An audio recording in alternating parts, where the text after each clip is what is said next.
As a part of our investigation, we examined whether the president had a personal stake in the outcome of an investigation into Flynn.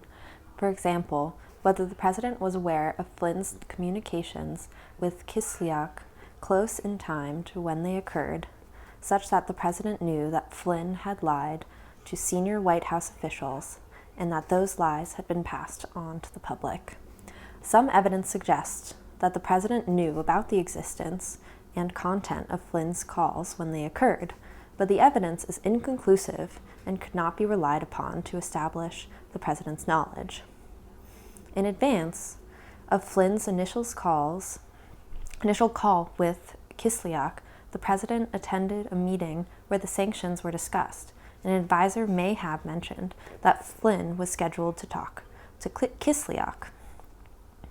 Flynn told McFarland about the substance of his calls with Kislyak and said they may have made a difference in Russia's response. And Flynn recalled talking to Bannon in early January 2017 about how they had successfully stopped the train on Russia's response to the sanctions. It would have been reasonable for Flynn to have wanted the president to know of his communications with Kislyak because Kislyak told Flynn his request had been received at the highest levels in Russia and that Russia had chosen not to retaliate in response to the request. And the president was pleased by the Russian response, calling it a great move. And the president never said publicly or internally that Flynn had lied to him about the calls with Kislyak. But McFarland did not recall providing the president-elect with Flynn's readout of his calls with Kislyak, and Flynn does not have a specific recollection of telling the president-elect directly about the calls. Bannon also said he did not recall hearing about the calls from Flynn, and in February 2017, the president asked Flynn what was discussed on the calls and whether he had lied to the vice president, suggesting that he did not already know.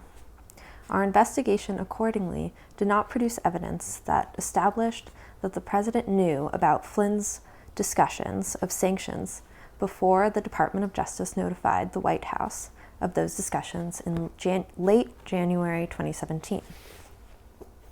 The evidence also does not establish that Flynn otherwise processed information damaging to the president that would give the president a personal incentive to end the FBI's inquiry into Flynn's conduct. Evidence does establish that the president connected the Flynn investigation to the FBI's broader Russia investigation, and that he believed, as he told Christie, that terminating Flynn would end the whole Russia thing. Flynn's firing occurred at a time when the media and Congress were raising questions about Russia's interference within the election and whether members of the president's campaign had colluded with Russia. Multiple witnesses recalled that the president viewed the Russia investigations as a challenge to the legitimacy of his election.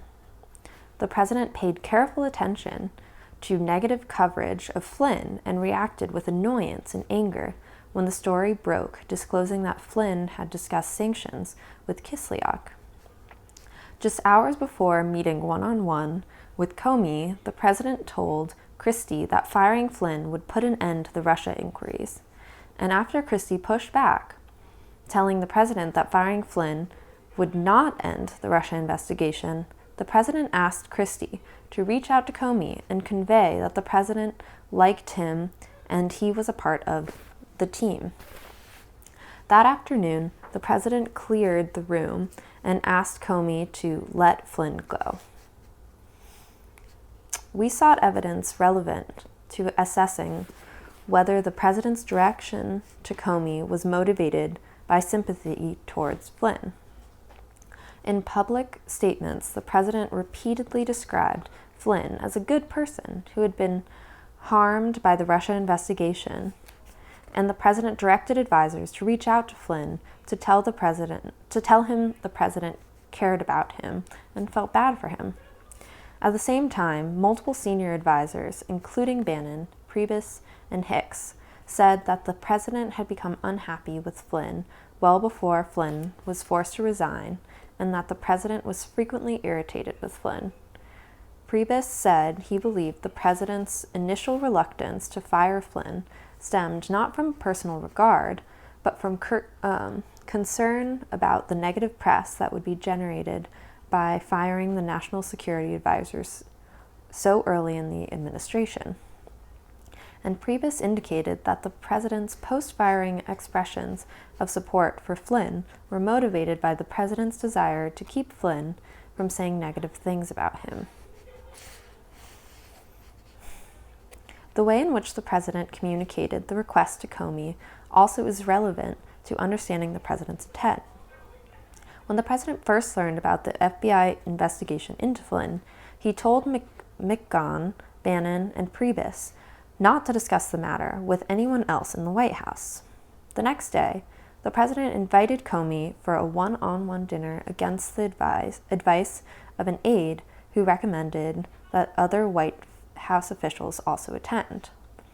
At the dinner, the president asked Comey for loyalty, and at a different point in the conversation, mentioned that Flynn had judgment issues. When the president met with Comey the day after Flynn's termination, shortly after being told by Christie that firing Flynn would not end the Russia investigation, the president cleared the room, even excluding the attorney general, so that he could again speak to Comey alone. The president's decision to meet one-on-one with Comey contravened the advice of the White House counsel that the president should not communicate directly with the Department of Justice to avoid any appearance of interfering in law enforcement activities. And the president later denied that he cleared the room and asked Comey to let Flynn go, a denial that would have been unnecessary if he believed his request was a proper exercise of prosecutorial discretion.